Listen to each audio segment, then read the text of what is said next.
Pelantikan gubernur, wakil gubernur, wali kota, dan bupati wakil bupati oleh Presiden sempat memunculkan kontroversi.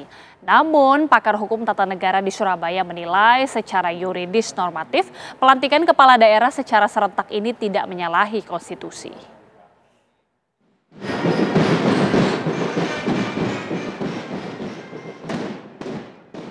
Pelantikan kepala daerah secara serentak oleh Presiden Prabowo Subianto di Jakarta memantik polemik di tengah masyarakat.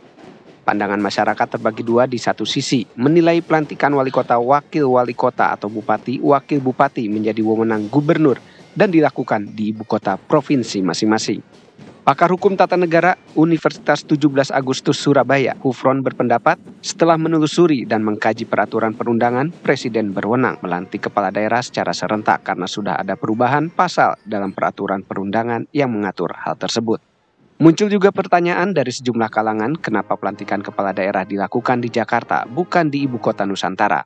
Hufron juga menjelaskan ibu kota negara masih ada di Jakarta, belum di ibu kota Nusantara karena belum ada keputusan Presiden atau Kepres tentang pemindahan ibu kota negara. Sementara Hufron menambahkan pentingnya kepala daerah mengikuti retret sebagaimana para menteri. Ini untuk menyamakan visi misi dan menyamakan frekuensi antara pemerintah pusat dengan daerah, sehingga bisa sejalan, termasuk diantaranya kesamaan pemahaman efisiensi anggaran yang dilakukan pemerintah. Jadi menurut saya, secara yuridis normatif, Presiden adalah memiliki kewenangan untuk melantik kepala daerah secara serentak. Ya karena belum ada kepres tentang pemindahan ibu kota, ya tepat masih di ibu kota negara, ya terkhusus di Istana Kepresidenan. Terkait dengan persoalan retreat kepala daerah, jadi kepala daerah ini dikarantina seperti menteri-menteri kemarin, untuk kemudian ada visi, misi, dan penyamaan frekuensi yang akan dilakukan oleh Presiden, yang dilakukan oleh BPK, yang dilakukan oleh KPK dan seterusnya.